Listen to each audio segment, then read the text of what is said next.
One man's considerate question turned a first date into a disaster. Okay, wait, I genuinely thought I was being nice. That's the worst part.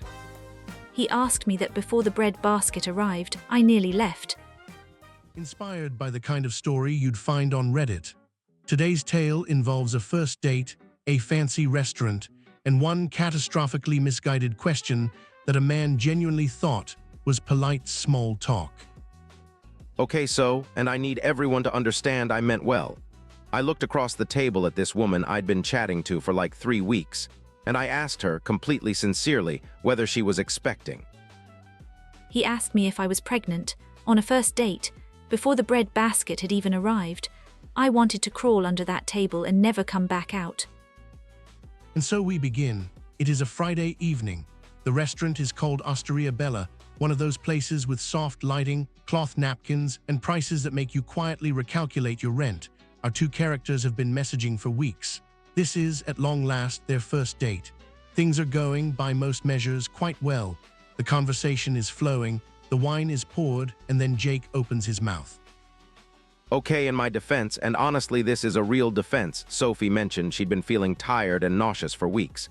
She said it herself, so I thought I was being, like, considerate, attentive, showing social awareness. Social awareness, right, so that's when you understand a situation and behave in a way that's appropriate for it. What Jake did was the exact opposite of social awareness. That was social obliviousness wrapped in a bow. For our learners, Sophie has just given us our first vocabulary phrase, social awareness, the ability to read a situation and respond in a way that fits. Jake, as Sophie so elegantly put it, had none. I had tons of social awareness. I was aware that she was a social person and I was being social. That counts. It absolutely does not count, pet. Now let us wind back to the moment itself. Sophie had mentioned, rather casually, that she had been off her food recently and feeling run down. Jake, processing this information with what he would describe as empathy, leaned forward across the white tablecloth and in a hushed and, he believed, caring tone, asked the question. I said, and again, I said it quietly, I wasn't making a scene, I said, "Hey, I hope this isn't too forward, but are you expecting?" I even smiled. I was being warm. He smiled while asking it. I thought I was being pranked. I looked around for a hidden camera. I genuinely did. The whole thing was dead awkward, like that specific kind of awkward where you just freeze and your brain stops working. Dead awkward, a wonderful phrase. In British English, particularly in the North, dead is used as an intensifier. Dead good means very good. Dead awkward means extremely uncomfortable. And this situation was, by any measure, dead awkward. Wait, so dead good is a compliment? That's wild. Okay, I'm using that. But yeah, I'll admit the table went pretty quiet after I asked. Pretty quiet? Jake, the waiter who was walking over to take our order, actually turned around and walked back to the kitchen. He heard it and retreated. Even he knew it was dead awkward. The waiter, a man of considerable wisdom, had correctly read the social cues at the table and made the professional decision to give the couple some space. Social cues, for our learners, are the small signals that people give through words, expressions, or body language that tell you how they're feeling or what they expect from you. Sophie's expression at that moment was, one imagines, a rather clear social cue. My expression was honestly a mix of horrified and genuinely confused, because I told him I was tired and off my food because I'd just started a new job and I was dead stressed. That was the context. Stress, not pregnancy. Okay, so here's the thing, I missed the context. I fully admit that. I didn't pick up on the social cues. She said new job at some point, but my brain just skipped over it and locked onto tired and nauseous, which, in fairness, does sound like. Do not finish that sentence. A lot of things. It sounds like a lot of things. That's all I was gonna say. And so Sophie sat across the table, having just been asked one of the more intimate questions a person can ask another person on a first date before the starter had arrived, and she had a choice to make. Does she make a scene? Does she simply get up and leave? Or does she try to handle it with grace? I decided to handle it with grace, which, for anyone who's ever tried to handle something embarrassing with grace, means you go very still, you smile very tightly, and you say something like, "No, I am not, I've just started a new job," in the calmest voice you have. And she did. She was so calm about it. And honestly, that made me feel worse because if she'd shouted at me, I could have done something with that energy, but the calm it landed on me like a ton of bricks. Good, it was supposed to. Now most people, having committed such a spectacular social blunder, a blunder being, of course, a foolish mistake, often made without bad intention, would perhaps retreat into silence, apologize profusely, order another bottle of wine. Jake, however, did something unexpected. I tried to recover, which, okay, looking back, the way I tried to recover was not ideal. I said, and I quote, "Oh, thank goodness, that's such a relief, because honestly I wasn't sure if I was ready to be that chivalrous on a first date." Chivalrous, he said, chivalrous, like asking a stranger if they're pregnant is an act of knighthood.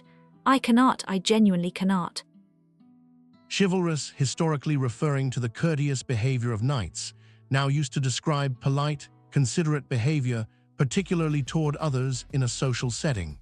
Using it in this context was, to put it gently, a creative choice by Jake. Okay, so I was trying to show that I'd asked because I cared. Like in my head, asking meant I was prepared to be supportive. That's chivalrous, kind of. In what world is that chivalrous? Chivalrous is holding a door open. Chivalrous is offering your coat when it's cold. It is not, I repeat, not asking someone on a first date if they're with child before you've even ordered your drinks. Sophie raises a compelling point. Now here is where the evening takes a rather wonderful turn, because this is not, despite everything, where the story ends. The waiter, that same wise individual who had retreated earlier, now returned, and he was carrying champagne. Oh no, I forgot about the champagne. I had completely separately from everything mentioned to the restaurant when I booked that it was a first date and a special occasion because I'd also just got this new job. So I'd prearranged a little champagne surprise. And the waiter arrived with it right then, right after the pregnancy question, and he said, with a completely straight face, "Congratulations." He said congratulations. And I, because my brain was still in the pregnancy conversation, said out loud, "Wait, so you are expecting?" I wanted to disappear, proper disappear, like a full vanishing act. The waiter, bless him, just put the glasses down and walked away at double speed. Proper, another word Sophie uses as an intensifier, meaning completely or absolutely. Proper, disappear, completely disappear.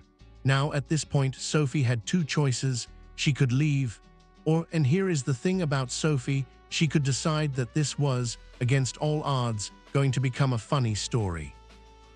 I decided to laugh, because honestly the alternative was crying in the toilets and I'd just done my mascara. And also, look at him.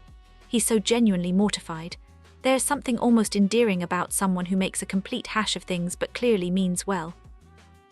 I was mortified. Mortified is like when you want to just cease to exist because of something you've done. Your whole body becomes embarrassment. That was me. That was my entire being.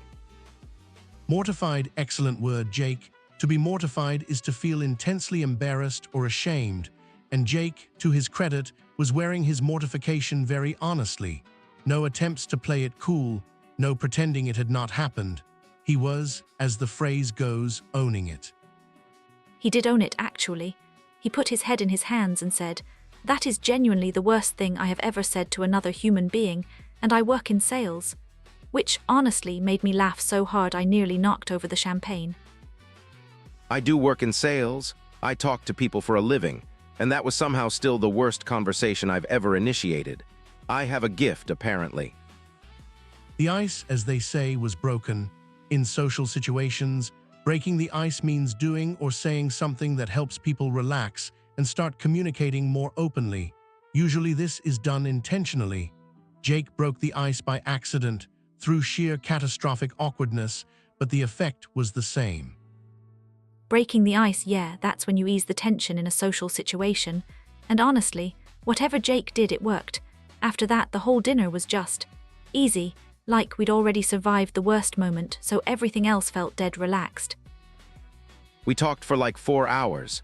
The restaurant had to basically ask us to leave. And by the end of the night, we were doing impressions of the waiter backing away from the table. It was, honestly, one of the best first dates I've ever been on. Don't tell him that too confidently. He'll think the key to a good first date is saying something absolutely horrifying. Now we must talk about one more social situation skill that was on display that evening, or rather, conspicuously absent for most of it. Small talk. Small talk is the light, casual conversation people use at the beginning of social situations to feel comfortable. How was your journey? Have you been here before? Standard, safe, completely non-pregnancy related topics. Small talk is so important and I completely abandoned it. I went from 0 to 100. There was no small talk stage. I just skipped it and landed somewhere completely uncharted. The small talk was going so well too. We talked about the menu, the Daker, my new job, which again was the context clue he missed entirely. We were doing proper small talk and then he just detonated. He detonated a vivid image. Now, small talk matters because it helps establish rapport, and rapport is that sense of connection and mutual understanding between people. When you have good rapport with someone, conversation flows naturally, you feel at ease, you're not asking them whether they're expecting a child before the bread arrives. Rapport, yeah, like that comfortable energy where you just click with someone and it doesn't feel forced. We had that. We had genuine rapport, and then I temporarily destroyed it. Temporarily, he's using that word very charitably, but yes, fine, temporarily, because we did rebuild it, somehow, against all probability. And the question that naturally follows, given that this is a story being told together by both parties on what is clearly a collaborative and rather comfortable occasion, is, what happened next? Was there a second date? There were, and I say this with full awareness of how unlikely this is, there were 7 more dates after that one. 7.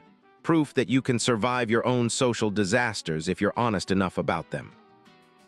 There were 7 more dates, and at the start of each one, I made him confirm out loud that he had no inappropriate questions prepared, just to be safe. A perfectly reasonable precaution, and that truly is where we leave today's story. A man who asked the most socially unaware question in first date history, a woman who handled it with remarkable composure, and a waiter somewhere in London who has almost certainly told this story to everyone he knows. If this made you laugh or cringe or both at the same time, which is honestly the correct response, please drop us a like. It genuinely helps us out more than you'd think. And follow us so you never miss another story like this one. We've got new episodes coming all the time, and honestly, they just keep getting more chaotic. Subscribe to English Through Stories, new episodes every single day, and every one of them will quietly improve your English while you laugh at someone else's misfortune.